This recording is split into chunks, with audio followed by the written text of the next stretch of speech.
Okay, good morning everybody. Can I thank everybody for coming to today's, the most important meeting, which is please settle the budget for the police force for next year. We have been live streamed, so there will be public watching this meeting. And I'll start off with the introductions. I'll be chairing today's meeting. I'm Councillor Mohammed Iqbal from Leeds. And then we will go on my right with the support officers, and then first row, second row, third row, and we'll go right to the end, and then the mayor's team on last. Thank you. Samantha Wilkinson, Police and Crime Panel Officer. Good morning, Neil Warren, Chief Finance Officer at Wakefield, advisor to the panel. Sharon Fraser, Legal Advisor to the panel from Wakefield Council.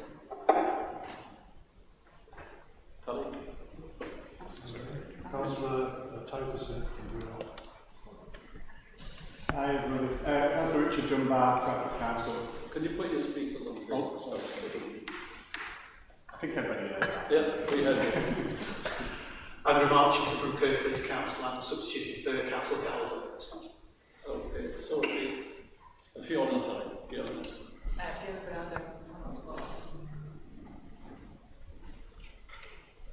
Angela Taylor, Director of Corporate Commercial Services for West Yorkshire Combined Authority, Section 73 Finance. Wendy Stevens, Research Officer for the Policing and Crime team in Wickham. Councillor Sudan, Curtis. Councillor Sophie Whittaker, Colesdale. Councillor Russell Brown, Bradford Council, alternating for Councillor Sullivan. Joe Sykes, Independent Member.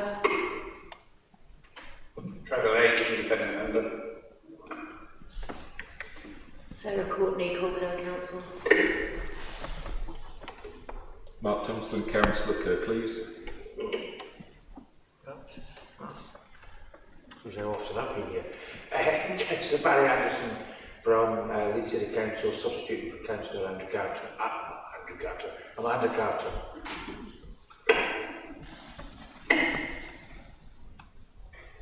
Police and Chief Superintendent of West Yorkshire Police. John Roberts, Chief Constable, West Yorkshire Police. Catherine Wilson, Chief Finance Officer, West Yorkshire Police. Julie Reid, Interim Head of Police and Crime. Melissa Lyburn, Managing Mayor, Support Office, West Yorkshire Combined Authority. Okay, morning. Councillor Marion Tennant, Wakefield Council. Councillor Nicole Sharp, Leeds City Council. I'm Race Director of Strategy, Communications and Policing, West Yorkshire Combined Authority. Alison Lowe, Deputy Member, Police and Crime. Tracy Brady, Mayor of West Yorkshire. Thank you everyone for the introduction. Today we don't have any, well, we have 3 apologies, but they've sent 3 substitutes, so it's a full house, which is welcoming. I hope that it may continue with the attendance in future meetings. We go on to item 2, which is the minutes of the last meeting. Is there any matters, can we say the true accounts can either propose a second, yeah, okay. Any matters arising from last meeting?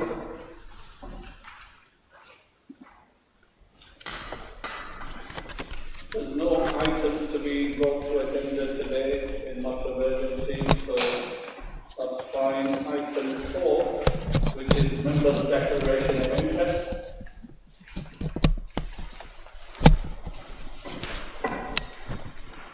Okay, no declarations of interest, and that takes us to item 5, the main item of today's meeting. Shall we go through the procedures of item 5, how we deal with it, and then invite them in? Okay, just to let everyone know the procedures for today. First of all, the Mayor will be asked to introduce her proposal on the paper and then invite questions from the panel. Following that, when all the questions have been exhausted, the Mayor and the Deputy will be asked to withdraw from the meeting to enable the panel to have a discussion, and then there will be a vote on the preset proposal. And the vote will be in public and it will be recorded. At that point then, the Mayor and the Deputy will be invited back in to be informed of the panel's decision, and then a report will be, depending obviously on the decision made, the steps outlined in the report will be followed and the report will be made to the Mayor. Thank you, Sam. Okay, so can I invite Mayor to introduce the budget paper, the preset paper? Thank you, and thank you everybody for attending today. This is obviously a really important meeting for me. It's my first preset and decision. We are in very uncertain times. You will have all been aware how yesterday the media was full of the cost of living crisis. That was one of the reasons why I decided not to raise a mayoral precept, but from our consultations, it feels very powerful that the public want to feel safe and be safe, and they want to see more police officers on the street. You'll know the process that we had to consult on the Chancellor's recommendation of £10 on a precept. We had over nearly 3,000 people engaged with us, but what was very interesting was that the pretext was over 6,500 comments of people almost universally saying they wanted to see more police officers.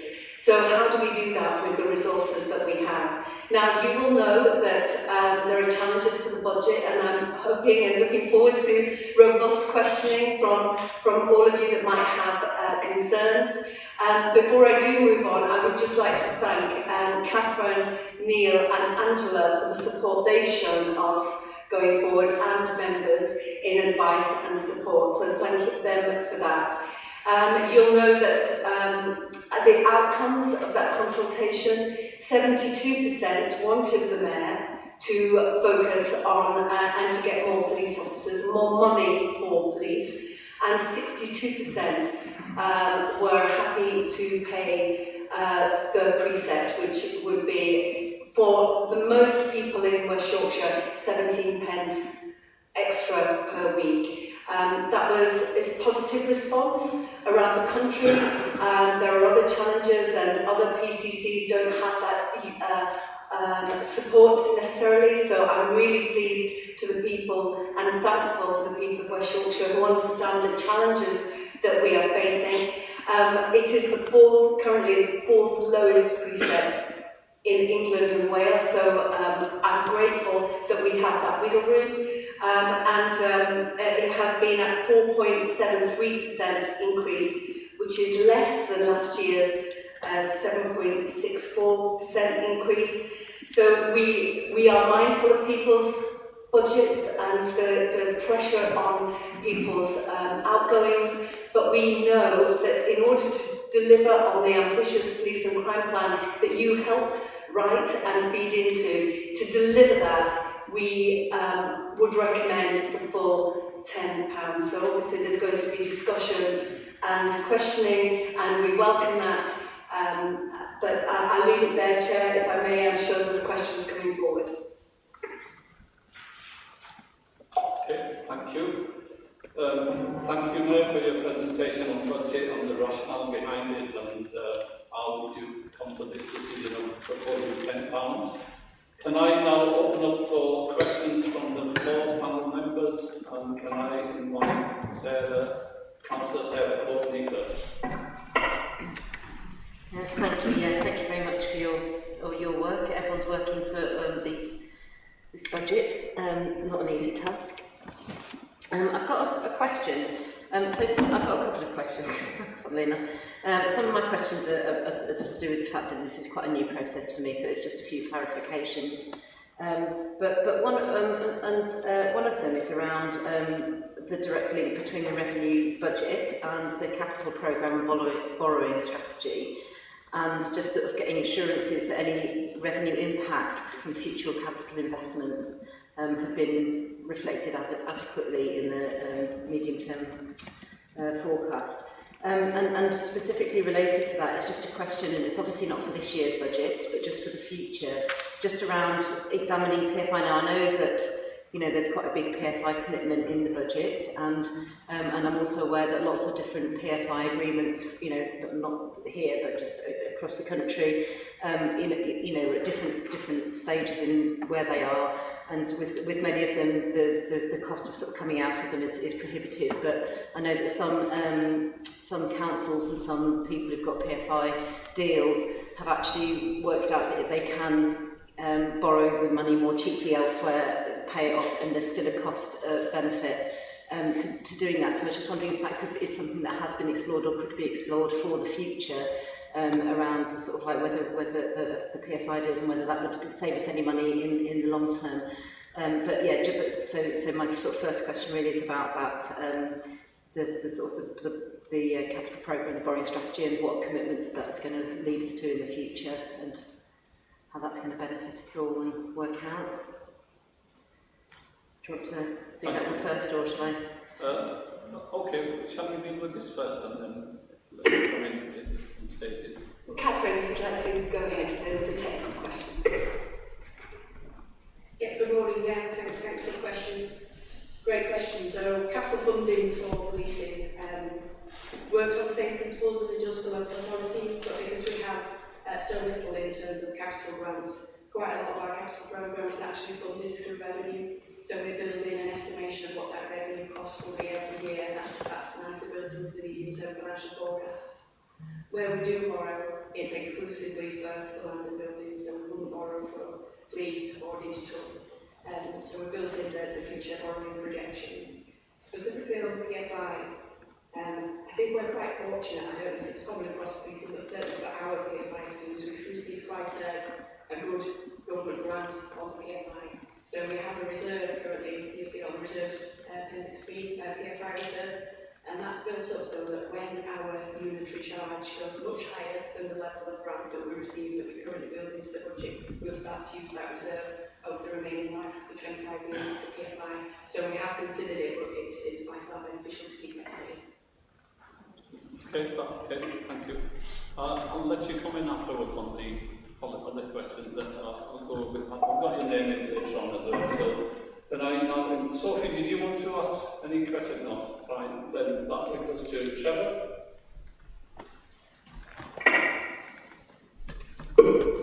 Thanks, Chair. I think, sorry, just in respect of the consultation.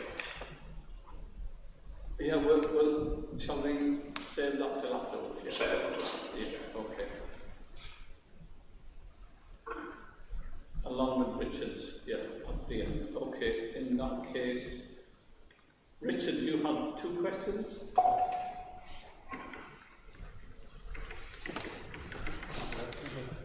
Oh, sorry. Yeah, a couple. First of all, thanks for the detailed information. It was really useful to the officers as well. I think that's been really beneficial in our understanding. 2 points and questions really. First one was, and I had no sort of bones about in terms of the consultation on the plan, in terms of how innovative your approach was and community-centred and people-focused it was more than previous years. But in terms of this consultation, what I struggled with, if I'm really honest, is the short amount of time that was given to the people of West Yorkshire to come back and have a say on this. I think a lot of members in the panel struggled with that as well. It was shorter than in previous years, so just some information on why it was such a short amount of time. Like in previous years, and I mean Tarek and others in Bradford, we've gone out and consulted at public meetings, for example, around it, and because of the short length of time, we weren't really afforded the opportunity to do that. And also in the paper, whilst I have a very strong view on the £10 and my likelihood of supporting it, is we've been given one option. I think it would have been good to have different options, you know, just out of fairness and understanding and what is the range of options. So just before I ask the other question, just so that on the length of time and why it was such a short time compared to previous years, and also why there was only one option proposed in terms of the £10.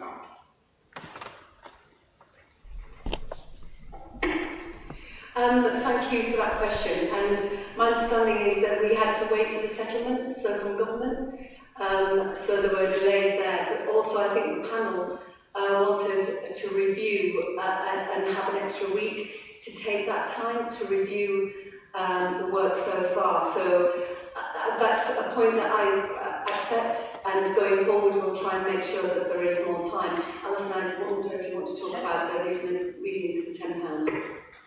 And obviously we explained all the way through that we didn't want to go out to consultation on any figure until we had the full information, and we could only have that once we got the settlement figure, and that came very, very late, as you know, because we think it was the day of the panel. It come the night before, so the 17th of December is when we got the settlement figure. Then there was lots of work trying to make sense of what that meant, and Catherine and her team were working very hard, and it was only really just before Christmas that we had any idea of what that meant for West Yorkshire. Before we could actually go out to the public, it wouldn't have been right to have said, we've got £10 from the settlement, therefore let's go on that. We wanted to be assured that that was the right figure and that we couldn't go for less. In terms of the options, we didn't want to gaslight anybody that £10 was something that we could choose. Actually, we needed £10. We need £10, and we were not going to say to the public of West Yorkshire that any other figure would do. We wanted to be upfront and honest, which is the way that I think we've been operating since day one.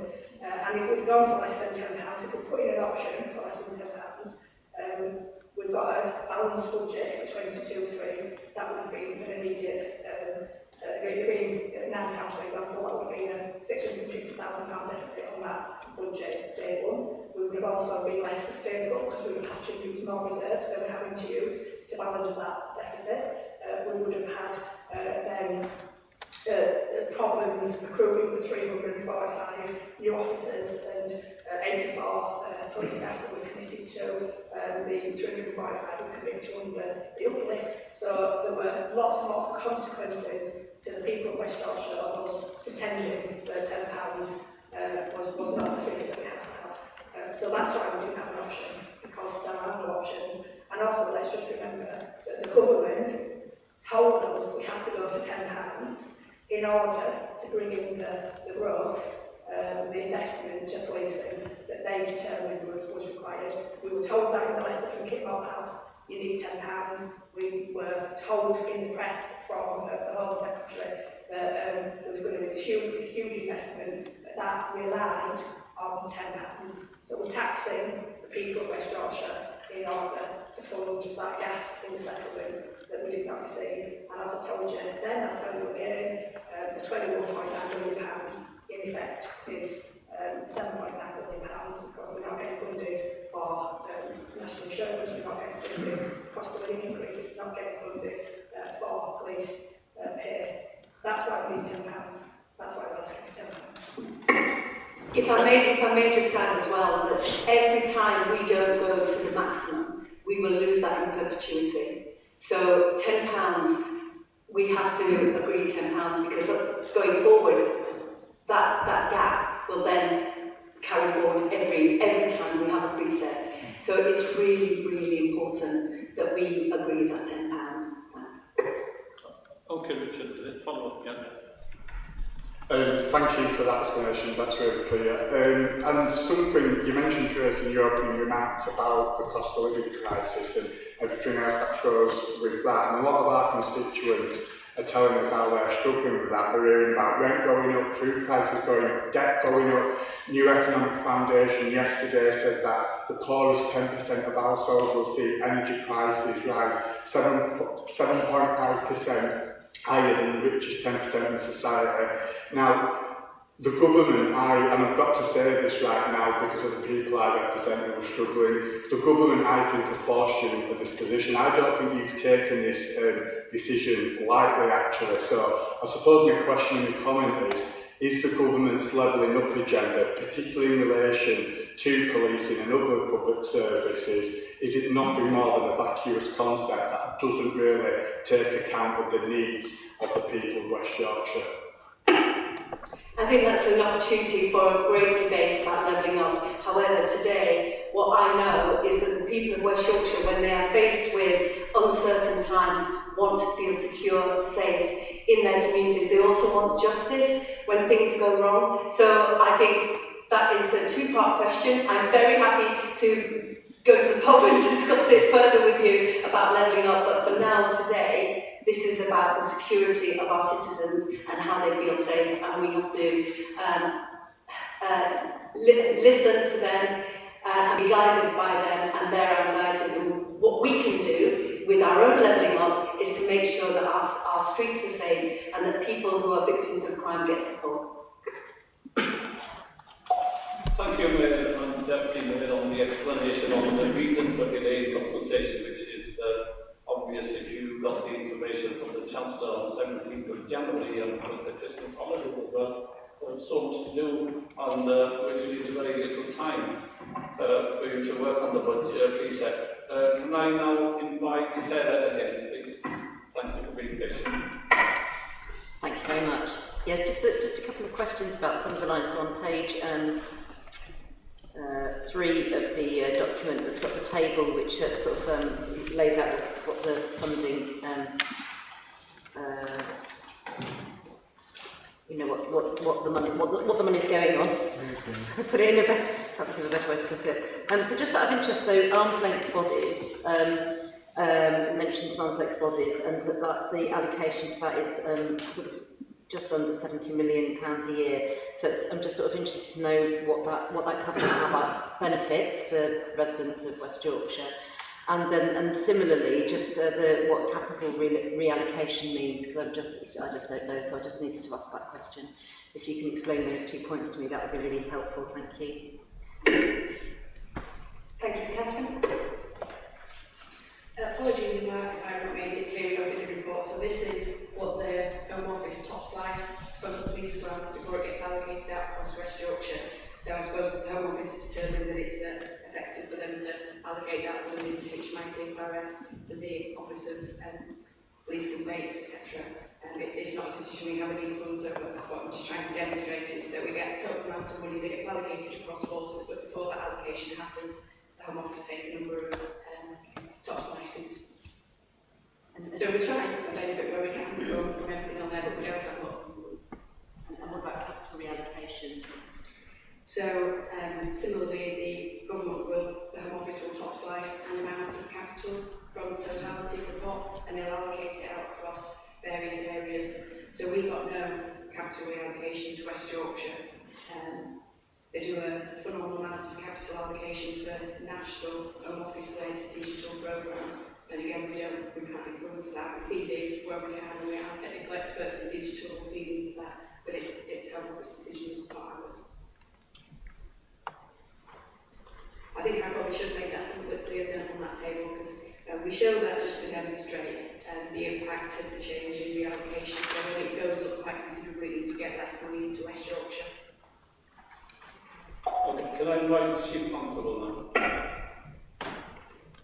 I'll just remind all members and those present that I'm apolitical, and each government administration does this irrespective of the party, and it's something that National Policing has been challenging over many years. So the allocation from the Treasury to the Home Office is given, and then the Home Office quite rightly make the decisions as to what they allocate onto policing. If you go further down the table, you see a number of initiatives and things. And I repeat, every government has done this. So when new money is announced into an initiative, into something, it is actually the money that could have come to policing in the first place that's been announced. It's not new money, it's just held back money. But again, for the third time, I've made no comment about the current administration. I'm just making a comment about every administration.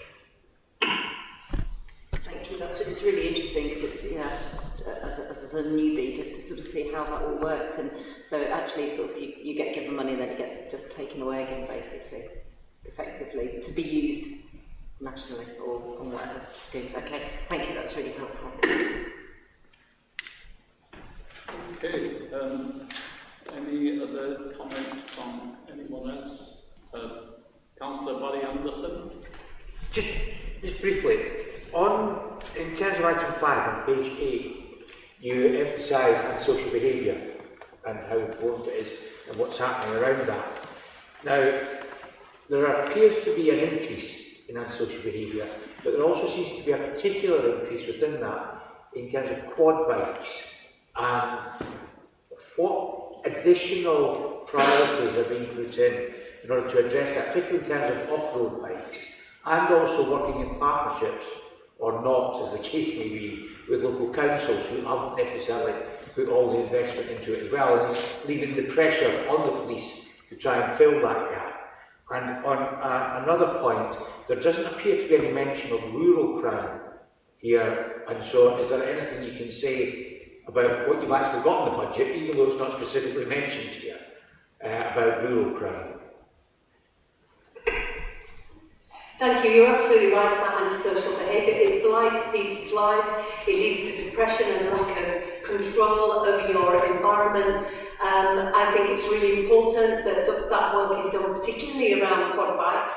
And when I was a Member of Parliament for Batley and Spen, I saw how West Yorkshire Police, when they target an area with a particular problem, they can be incredibly effective. And that's why I was determined to keep the 5.2 million for the community safety partnerships for local councils who understand their issues on the ground, to work with West Yorkshire Police to target antisocial behaviour. And you're right to raise it. Regarding rural crime, Alison Hanson. Yeah, so very early on in the beginning of this role, the Mayor asked me to look into rural crime and the amount of money that the police were spending on rural crime. We weren't able to get that data because the police don't collect it in terms of what we spend in towns and what we spend in rural areas. I did get a briefing from the officer responsible for rural areas. What I was told, what I'm now saying to you, is that the police use the threat, harm, risk methodology for deciding where to invest their resources, and that includes police officers, PCSOs, all that neighbourhood policing team resource is all based on that threat, harm, risk piece of work that we talked about many times. And where there are hotspots in rural areas, that will then get picked up under that threat, harm, risk piece of work that's ongoing with the police on a regular basis. But there isn't a pot of money that's for rural, but I'll let the Chief Constable, it looks like, want to come in to clarify that further. So on antisocial behaviour with use of quad bikes, again, it leads to death on the roads. We're seeing very sadly across the Wakefield district and Leeds district as well. You signposted the best response to this that we had, which was previously when we had a joint multi-agency, multi-funded team, and you signposted very sadly they don't exist anymore. We still do have off-road motorcyclists and capability available to every neighbourhood policing team area, and they follow the problem and they follow the threat, harm and risk of those. So there are officers doing it. They've applied some innovative techniques, and some of the first in the country around what one company we use is called Smart Water. It's a DNA type spray. And again, we're using that so that we can safely intervene, prevent and detect the scourge that is the noise and the disruption and the danger of off-road motorcycling and quad biking. On rural crime, all of our neighbourhood policing teams are responsible for crime in their areas, and of course those neighbourhood policing teams who police more rural communities spend more time on it than those who don't. There are some specific officers in each district who've got some additional specialisms around plant machinery theft, firearms theft, rural crime, theft involving heritage and stone walls, as well as the abuse and violence towards animals at specific times. So it is there. We don't have big tractors signposts of West Yorkshire rural crime unit, but we do have officers dedicated to investigating, detecting and preventing rural crime. Of course, we would like to have more. Of course, we would like to have more in our neighbourhood policing teams, but it's the balance that we're trying to set. So we do it, and we'd like to do more, as we'd like to do more in every crime area. Thank you, Chief Constable. So, rural areas are not ignored. Thank you. Now, Councillor Brown, did you want to? Well, yeah. So it kind of follows on the rural crime thing. We, after a number of years, eventually got a spearside operation in our district, and they did manage to, by chance, come across a number of stolen vehicles. They did take some machinery off various people who were trespassing and doing all sorts of things. But one of the things that came up was that the off-road bikes, they can't pursue people because they haven't got a blue light on them. So there's a question about the quality of the equipment that they're buying. But one of the other big things that came out of that was that drone technology could be used to track, follow and discover where stolen or these vehicles were being kept. And most of that seems to be kept in Wakefield.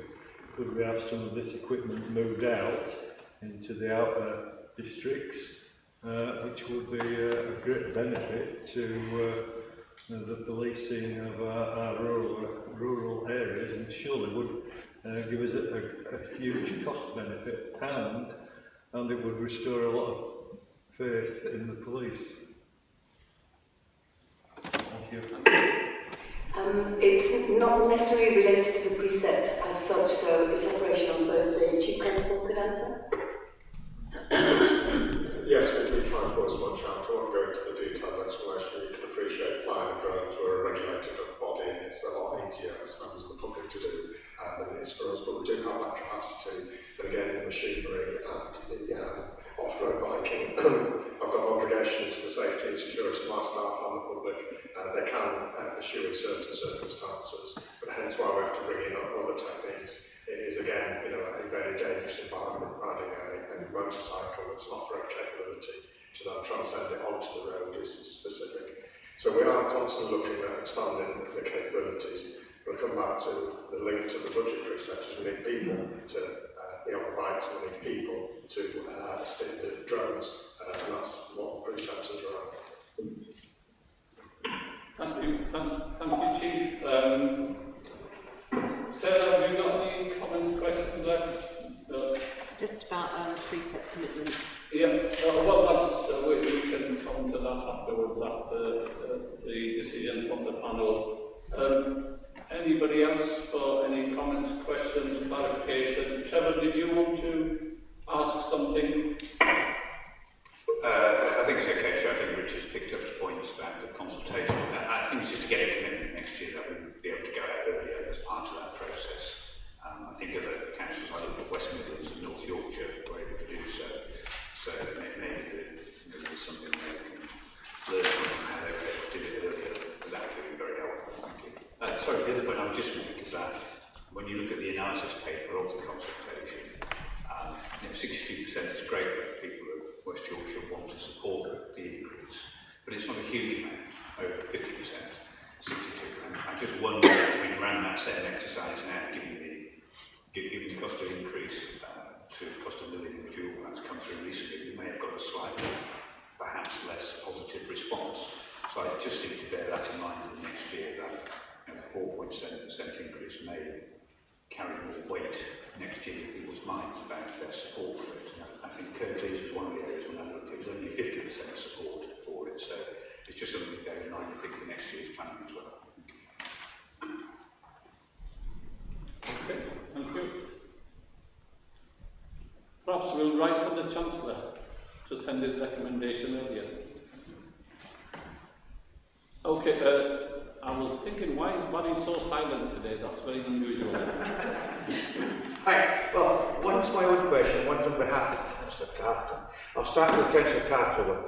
She's got grave concerns about how we can improve cross-border work. She obviously, with representing Pudsey, has issues in terms of the Bradford-Pudsey corridor, and as to how we can improve that, because she's got concerns. And my question is on recruitment. It's fine, we can have as many targets as we like to recruit as many people, but are the public actually coming forward and wanting to join the police force? In terms of are we getting the creme de la creme wanting to join the police force, which makes the quality of policing increase, or are we not getting people coming forward? Because some trades at the moment aren't getting as many people applying for jobs as we would like. So is that an issue here or not?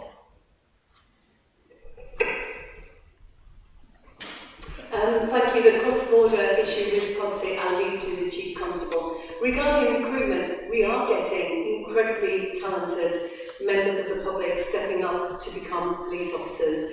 It's a fantastic career with real opportunities to go all the way right to the very top. Our focus is banging the drum about recruiting those people who reflect the communities they serve. So we are having a drive about recruitment, and it is going well. I don't know, Alison, if you want to add anything to that? Yes, so you remember in January you had the presentation, and it showed that in recruitment of women where there's a grading system that comes from government, and we're in the first tier, so we're in the number one grade for recruitment of women, and we're in the, I think we're number two for recruitment of people from black minority ethnic communities. But over the last 3 years, that's actually number one, so it's massively improved. I've just seen the latest data, and actually, I think we've got more ones than we had even when you had the presentation in January. So yes, we are doing really well on the diverse recruitment over the last 12 months and hopefully over the next 12 months. But obviously the baseline is very low, so let's not forget the baseline is very low. So we've got a long way to go, but the progress is really pleasing. If I could just add that it is also incredibly helpful when it comes to recruitment that West Yorkshire Police is an organisation that has done so well in its field before, because you always want to join an organisation that's doing well. So that's about the senior leadership as well. So I'm very confident that we can go further with recruitment because it's an attractive organisation to recruit to. Thank you. Good question, Molly. It's just about the Chief Constable. Yeah, you can relate to Councillor Carter that we do have cross-border operations. We are very aware of the issues which you're raising. We have, like many other police forces, something we call the proactive intercept team, which is specialist road police officers driving specific types of vehicle to enable them to intercept and deal with some of that harder end criminality, the organised criminality on the streets, as well as work we have with the regional organised crime unit, which is hosted in West Yorkshire and other areas. And of course the districts do talk to each other, and they have joint housing processes, and they share offender profiles, victim locations and offence locations. So there's a whole host of work ongoing for the leads for the residents of both Bradford and Leeds around it. And just as an aside, I was at an attestation last night for the latest 65 police officers joining West Yorkshire, diverse, vibrant, representative. Every single one of them were graduates. We don't have an issue of having a lack of applications, and I'll reserve my judgment on the quality of those applications. We have a national recruitment programme, and we are able, very fortunate, to select the best of the best because we're so oversubscribed for people who want to join us. If I may just add that Alison's reminded me that our interceptors are on Channel 5, so if you wish to see what they're doing, you can tune in on a weekly basis. Thank you. Can I thank the Mayor, Deputy Mayor and the Chief Constable for this push on recruitment drive and making sure they get the balance of best candidates and respecting communities, so it's really welcoming, which was long overdue. Very pleased to hear that. And long may it continue. Now, on questions, I think I've got Councillor Masood. I just want to echo what the Deputy Mayor and the Mayor said, and the Superintendent said, about the recruitment, about the diversity of officers. I've been a part member for quite some time, the Deputy Mayor knows, and I've always been an advocate to get diverse community of police officers and still do that through the work that I do. So I'm really pleased that you took that on board, and the results of that from the presentation and to hearing what you've all just said is pleasing really that we're moving the crop of officers that are coming forward in terms of graduates and so forth. So from my point of view, I'll be pushing that in the wider community. And I think the two outstanding and good marks from the peer report signify that in terms of how they're progressing compared to other forces within the areas of the district of the country. So I'm really pleased with them. So I just wanted to acknowledge that excellent work that you are doing in respect of what we're discussing today about. But thank you. Okay, thank you. Councillor Thompson. Thank you, Chair. It's just a point of clarity, if that's okay, on the financial context 4.1. As it says in the paragraph, the position for future years, if the significant saving plans are in place and met, is, and then it shows 2023-24 as a shortfall of 10.8 million and 24-25 as a shortfall of 8.6. What I just want clarity in it is, if we're not sure how much we'll receive from Home Office, how do we know that there's going to be a shortfall? I just needed that explaining, if that's okay. Thank you, Chair. Thank you, Catherine. Yeah, thank you. This year is the first year for some time where we've got quite a strong indication of what future years settlement will be from the Home Office. So they've just given us a 1 year settlement that they've said, this is what we think we're going to give you next year and the year after. So we can have a better than usual forecast of what the deficit position will be. So we've got savings that we've got to achieve to be able to get to these deficit positions, and then we're working now to be able to reduce the deficits for 23-24. So we're all balanced for 22-23, subject to precept. But for 23-24, we do have that further work, but we're only in that position because of all the savings plans that we're achieving now. So, for example, last year when I came when we had the meeting, we talked about savings that we had to achieve in 21-22 this financial year we're in, so we're still achieving those. And then we put in here savings for 22-23, we'll be achieving those during 22-23. So if all those are achieved, then our position is as set out there. So we've still got further work to do. Thank you.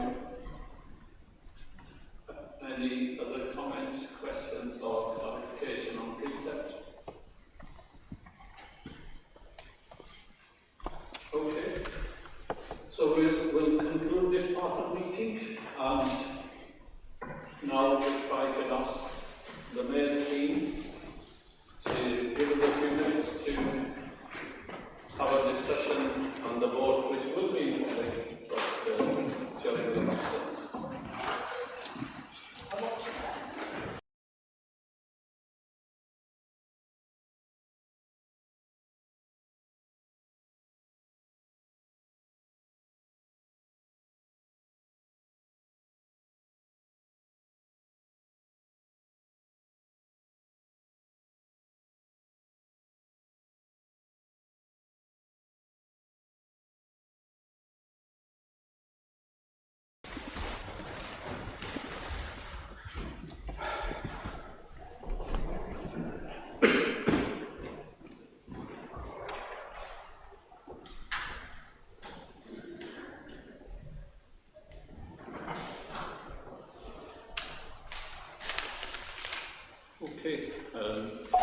Okay, do we have discussions first? Is there any comments, or does anybody want to speak here? Richard will start off. I think it's, in light of the cost of living crisis and everything associated with that, I don't think anybody would disagree about the harsh realities and the effects on the people of West Yorkshire this will have, yeah? But we also got to acknowledge some of the key information that officers and the mayor and the deputy mayor have raised. One being that if we went from £10 to £9 on day one, we'd have a deficit of £650,000.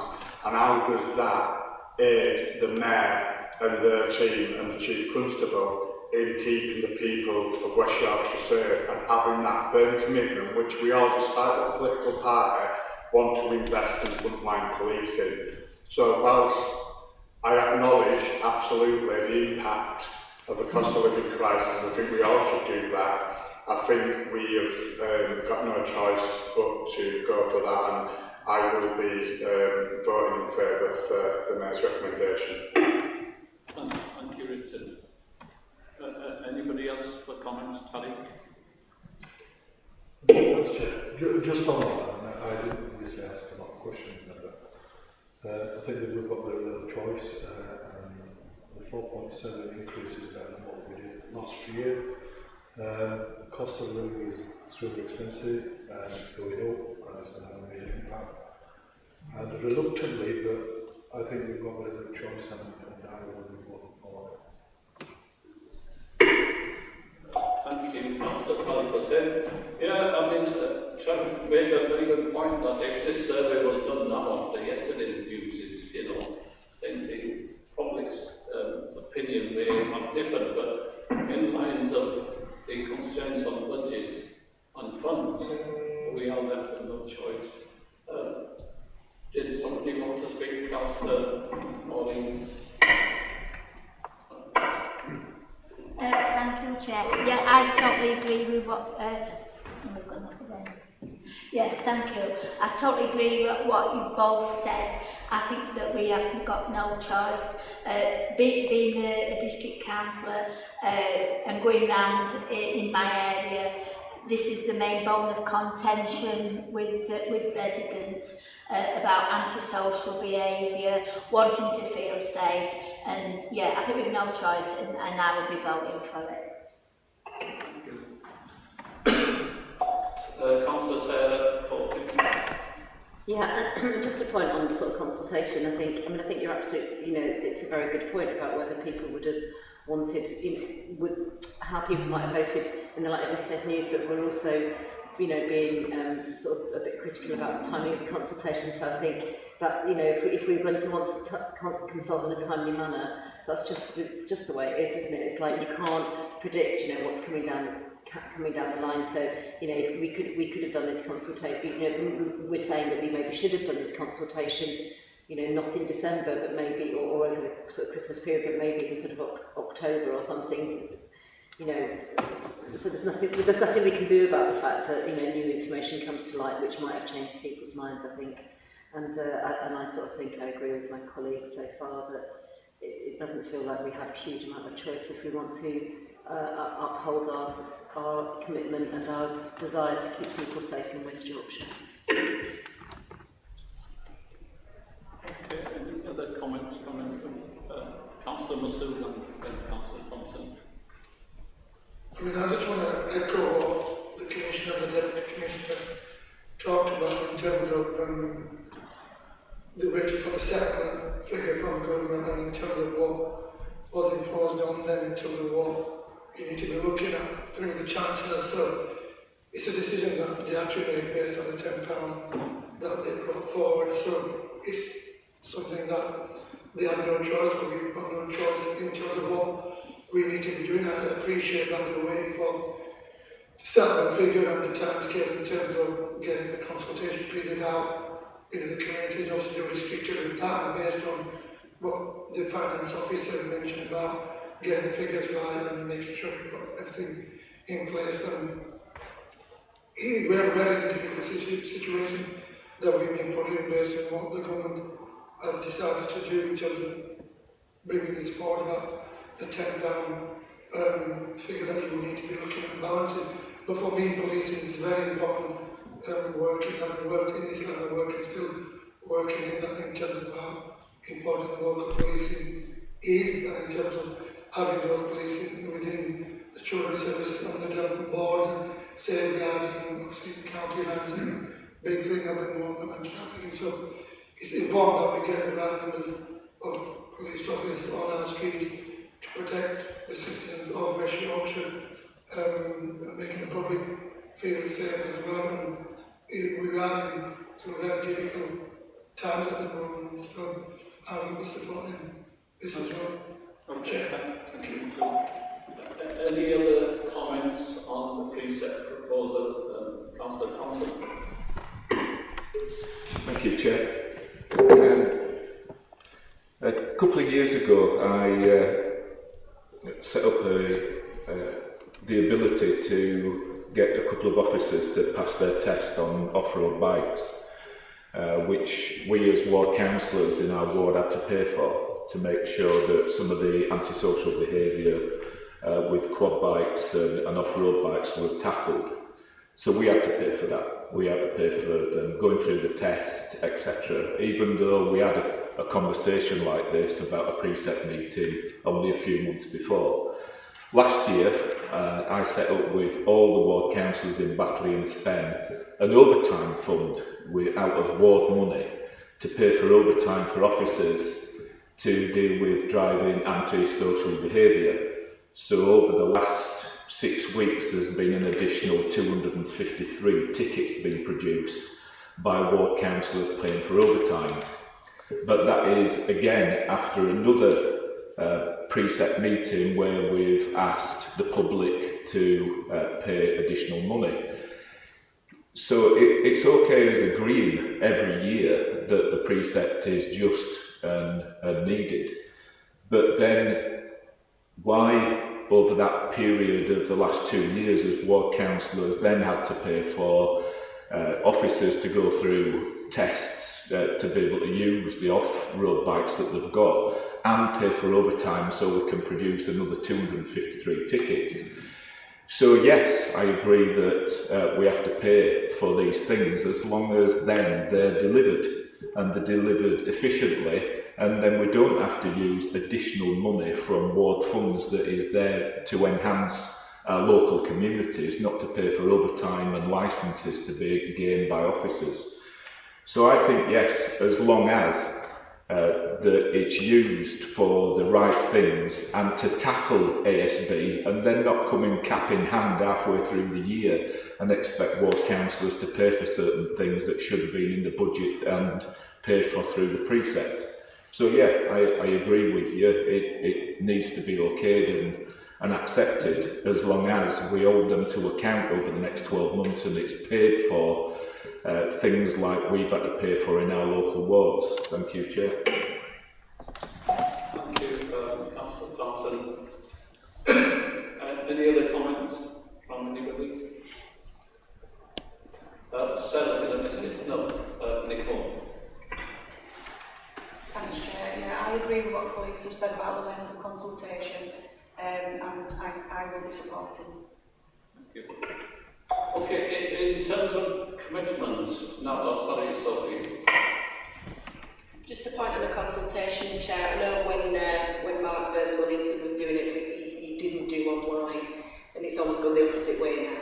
I would like to see a commitment to. I appreciate the short time, but as we mentioned in the private briefing before, they knew this was coming down the road at some point, and I don't accept that the COVID restrictions prevented from holding face-to-face meetings, because there's plenty of people whose voices haven't been heard because they haven't had the opportunity because they're not online.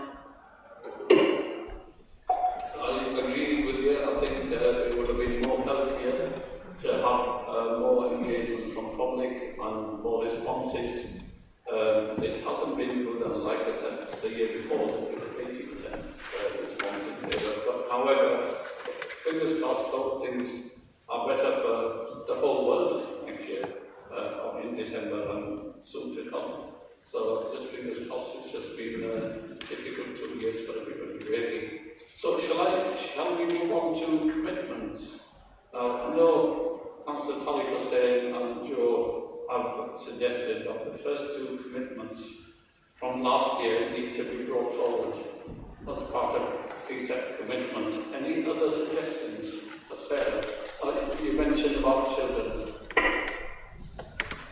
Yes, I would really like to see one of the preset commitments to focus on the impact and benefit of the delivery of the plan and the spending of the money, the impact and benefits to children and young people, so that every decision that's made, every paper that's brought to us here at the panel focuses and thinks about the impact that are on children and young people, much like on the paper that was brought to us on the budget at the bottom. Where is it? point 9, which is the equality, diversity, inclusion, benefits and implications, that we have a similar section that's the inclusion, the benefits and implications on children, young people, because obviously crime and how it's dealt with impacts children and young people. We know that in terms of the fact that the police are, a third of an important part of the safeguarding sort of triangle statutorily, and also the work that police are doing in conjunction with local authorities around sort of domestic abuse and child sexual exploitation and those sorts of things. That we know that that work, that crime really impacts on children, on the lives of children. The police are doing some fantastic work around early intervention, and I think having a focus, every decision that's made, having a focus on how does this impact children and young people can only benefit all of our residents across the whole of the West Yorkshire region. So that for me would be a really great thing to have as one of the preset commitments. Okay. Okay. Should we take a vote first and then talk about commitments? Yeah. Thank you. Sorry. No. I started it, so that you can't take nothing goes wasted. Go on. The one on antisocial behaviour, it's such a fundamental thing for all of our communities. No matter where you are, antisocial behaviour. And should there be something specific in here about delivering on a commitment towards antisocial behaviour? Because it does affect us all in some shape or form.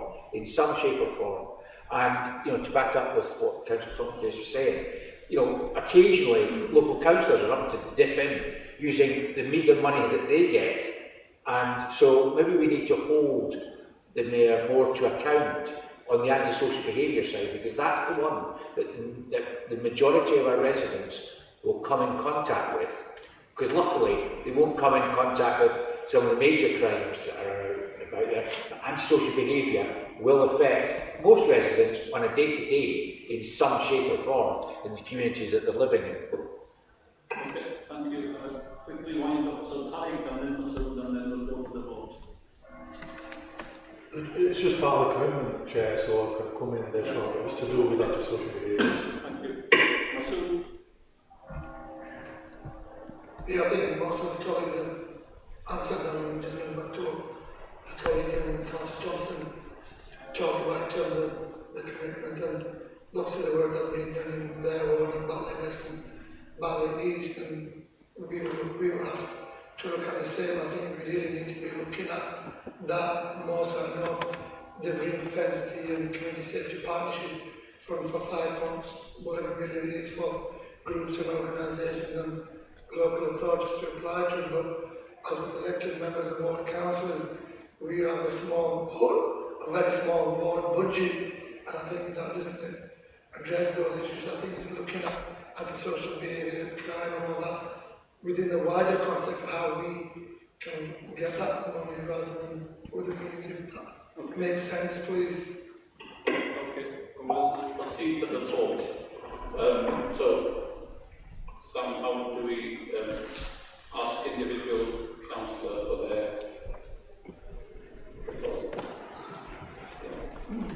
Okay, have you got an order? Do you want to go to take over? I can read through it. Yeah. Okay, so if I can ask members if they want to support or veto.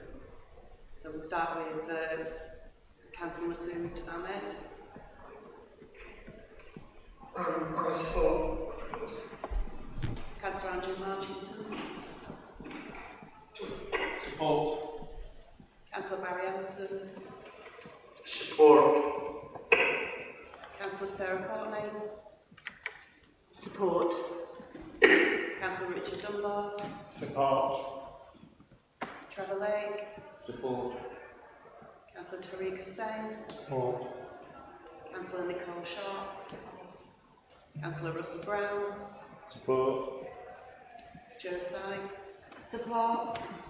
Councillor Maureen Tennant-King. Support. Councillor Mark Thompson. Support. Councillor Sophie Whittaker. Support. and Councillor Mandy. I support the proposal, so therefore it's unanimous. I think we agree with each other in terms of the constraints and the issues. And also under current circumstances, we support the proposal, so it's agreed unanimous. Now we've got the commitments, that Sarah mentioned on children, impact on young people and children. Any other commitments we want to, and the two already from previous that need to be brought forward? Councillor Tariq was saying. Just on antisocial behaviour, I totally agree with my friend over there. It is a nightmare, and I think how they need to, I don't know how they're going to work it out, whether they can or not, but the communication is a very, very big key in working in partnership.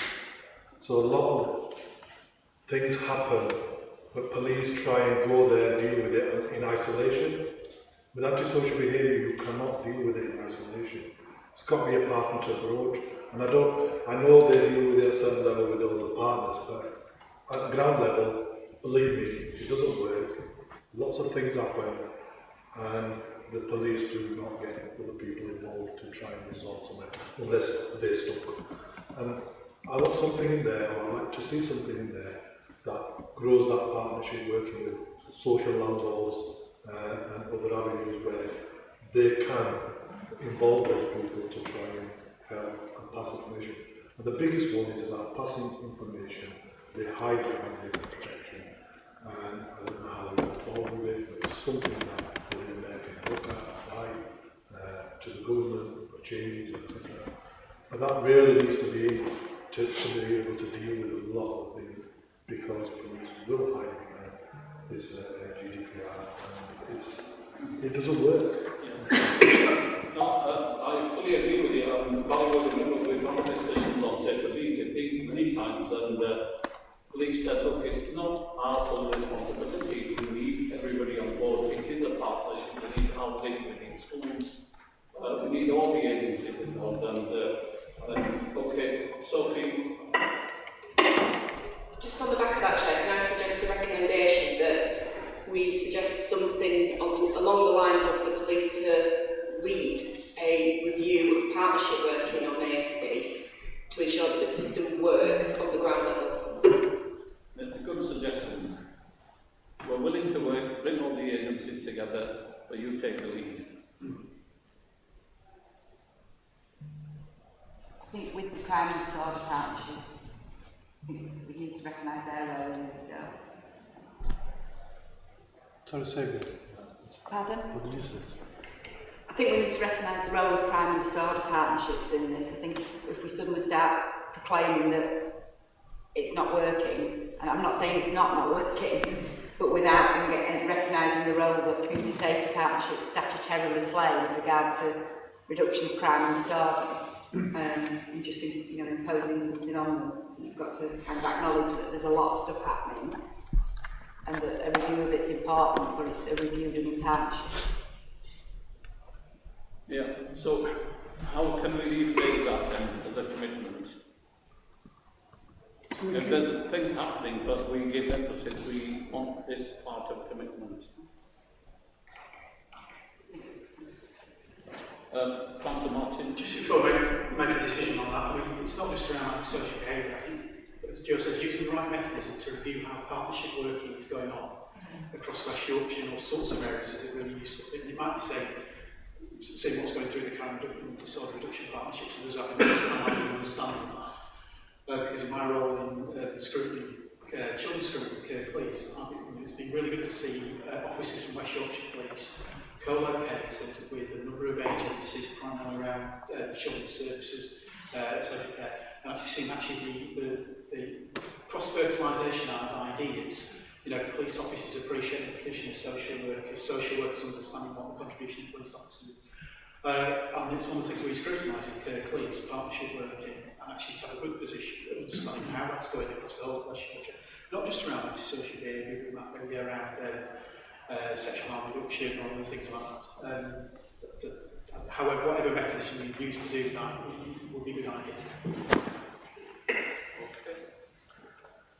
Trevor? Yeah, thanks, Chair. It's really just a generic sort of observation. I think in the last meeting we asked about the detail underpinning the police and crime plan. So how we would be able to measure it as a panel and see how progress is being made. I think we were told we wouldn't get that until September this year, if I remember rightly.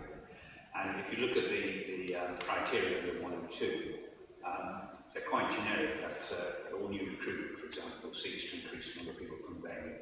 You can increase that number by 1 and achieve that objective. So I think maybe outside of this meeting we need to perhaps push the Mayor's office to get the underpinning measurements around the plan to us as quickly as possible, or quicker than September.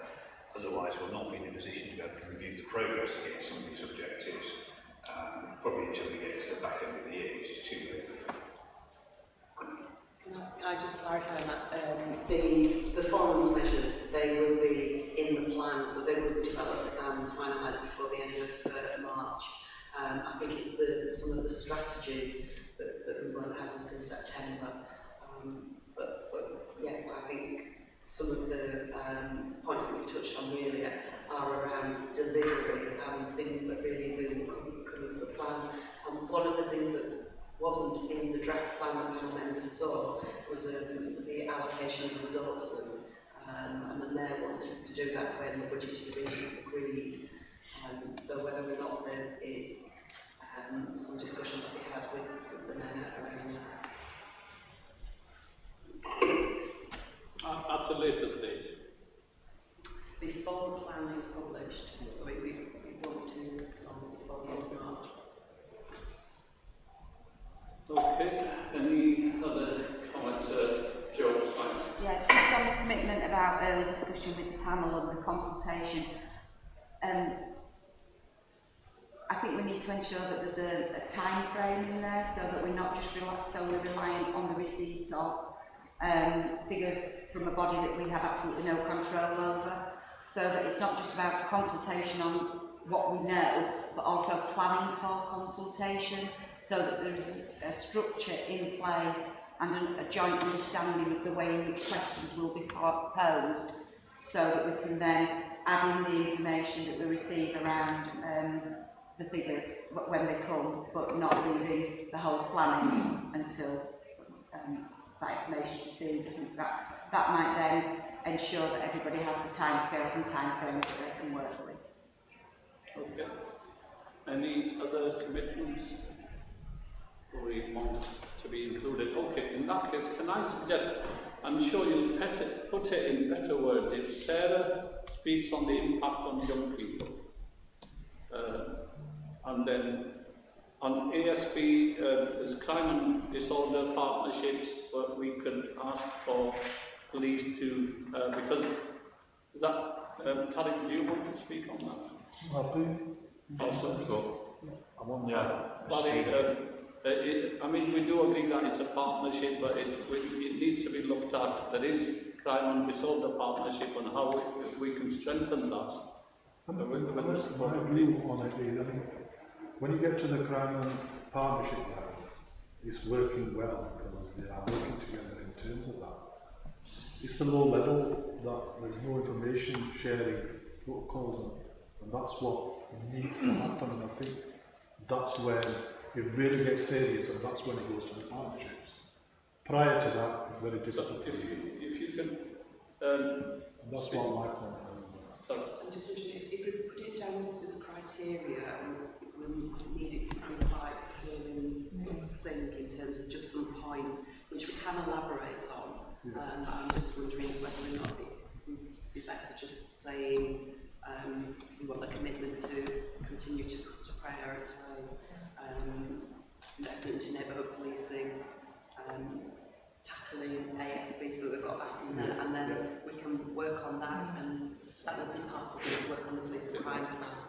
So I'm just thinking that the points that we've got are around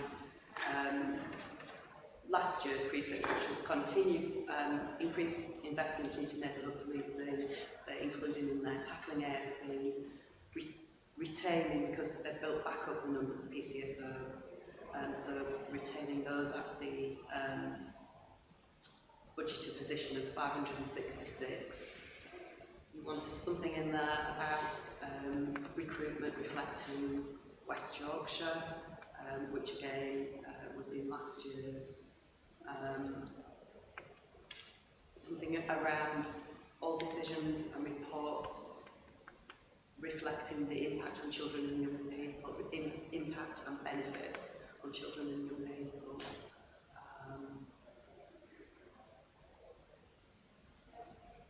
Those are the ones I've got. Was there something else about the reserves position? Is that raised earlier, is it? Not really. I think there is an issue. Okay. And the consultation, of course. So there's early discussion. Do you want to put a time frame in that? Do you want to say we usually get the we usually have some financial discussions around November time? Do you want to at that point or is that feel late? I think sometimes you can plan how your consultation approach is going to be and the time frames. So we'd expect the time frames then so that we can ensure they reflect what we can comment on. Okay. And the point that Sophie raised about and look at what can be done around face-to-face engagement with the public, not just online. Yeah. Okay. So that will be 4.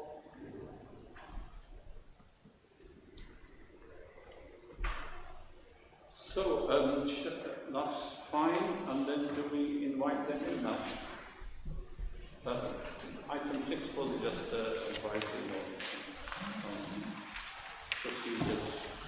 So, we'll invite them in.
Okay, thank you for coming back and apologies for the long wait you had to, but it was all positive.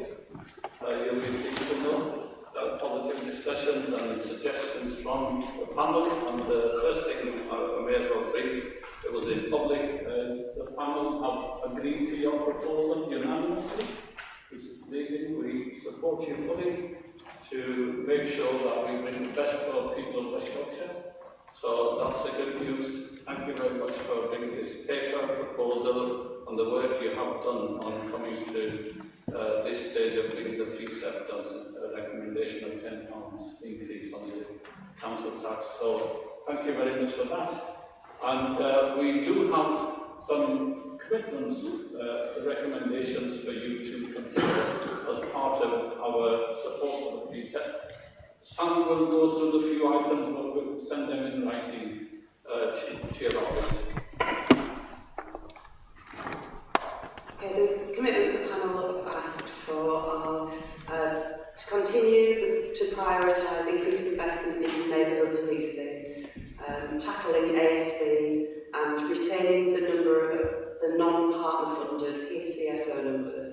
establishment of 566. Recruitment continues to seek to increase the number from underrepresented groups to ensure that the force is representative of the communities in West Yorkshire. That there's a commitment to early discussion with the panel about any public budget consultation to ensure the outcomes are clear and robust, and to look at what face-to-face engagement there could be with the public on that, and that be done by November. And also that all decisions and reports consider the impact and benefits on children and young people. Thank you, Sam. Thank you for that. Do you want to? Well, can I just say thank you so much to the panel and for the wise counsel and support as a critical friend over the last few months.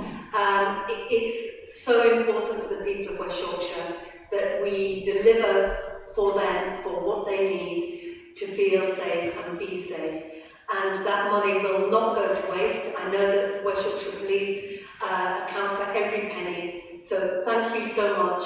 And may I also thank publicly those members of the public and groups that contributed to the consultation that helped us steer our thinking. So thank you to the panel, thank you to you, Chair, and thank you to all the officers for the work that they've done getting us to this point. Thank you. And can I publicly also thank my Deputy Mayor, who has led us so brilliantly over the last few months. Thank you. Thank you, Mayor. Thank you to your team. Now we will move on to item 6, was just advising, but Sharon wants to bring some matters of police media to our attention. Thank you, Chair. It's just one note for the record.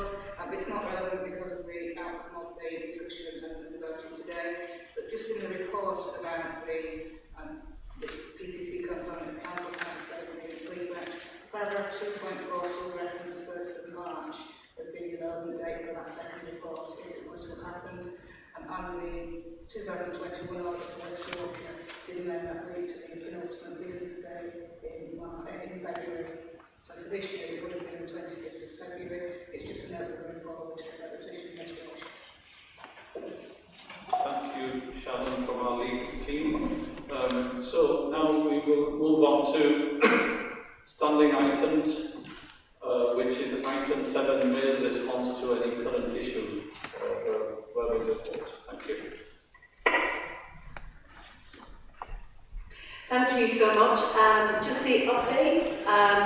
Just with reference to Councillor Dunbar's comments about the levelling up white paper, obviously, as you may have seen in the media, that I welcome those extensions of the mayoral responsibilities. We have a lot of those powers. I'm one of 2 mayors in the country with responsibility for police and crime.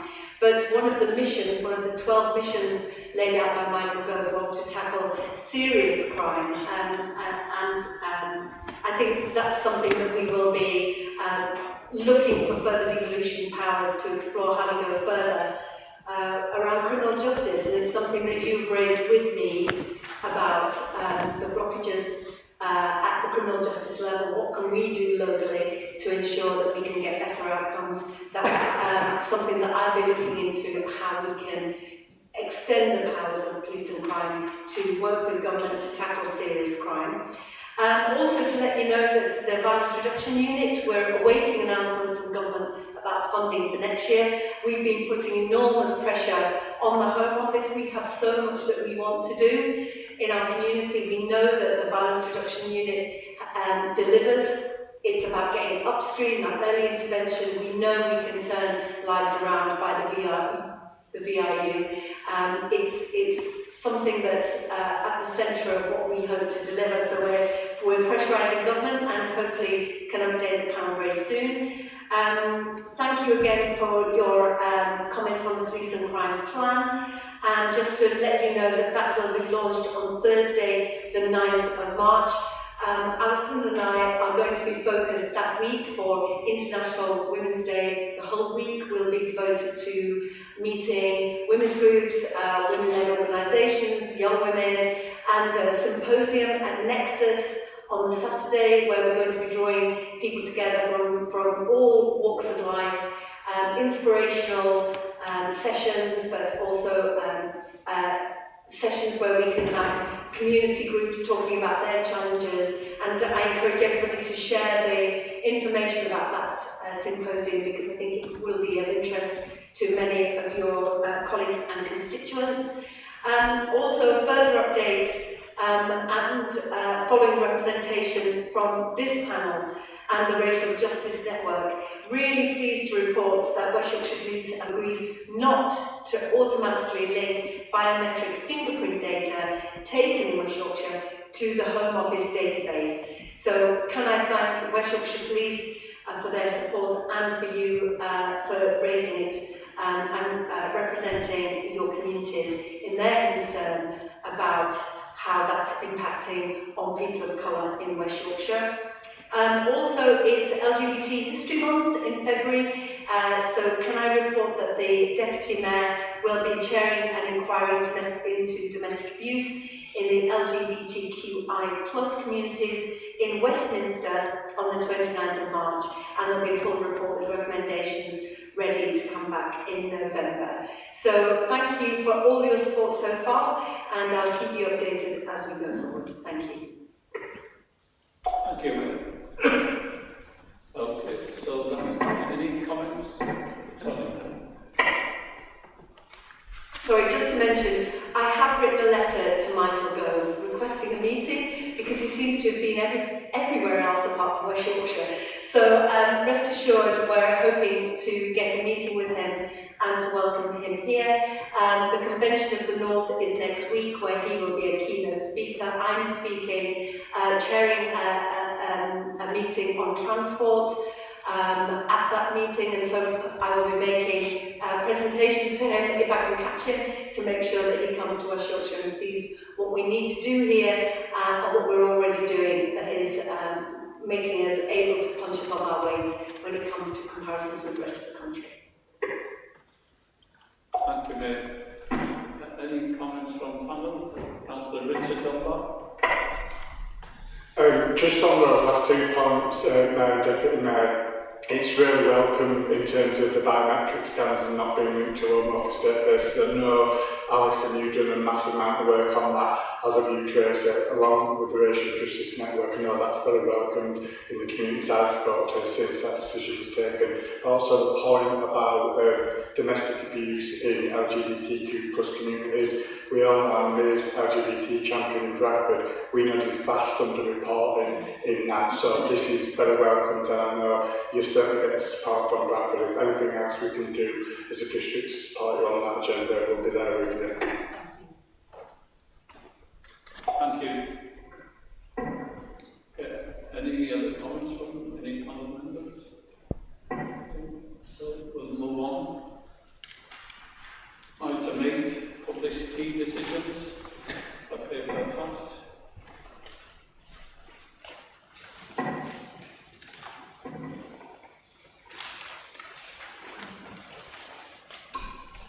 Agreed action notes, item 9, report attached.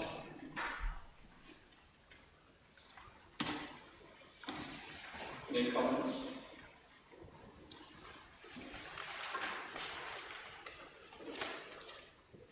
Just to note. And we've got the forward agenda for next meeting, which is attached. The next meeting will be on the 11th of March.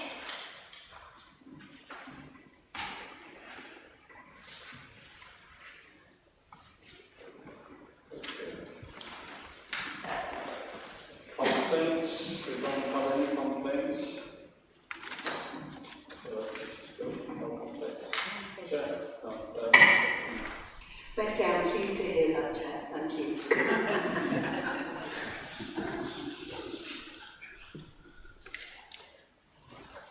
yes, in a good start. Previously, we used to have a complaint on the table all the time. There has been some issues about me, somebody phoning about me, one of my constituents likes me too much. Any other business?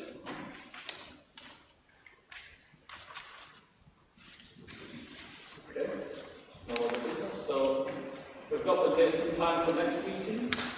The pre-meeting will be 9 o'clock, so please, my request is on time, and the main meeting will start at 10 o'clock. Can I thank the Mayor, your team, Deputy Mayor, Alan, Chief Constable and Chief Constable team, and all for full attendance and supporting the precept, and obviously not forgetting the support officers. Sorry, Sam, do you want to say something?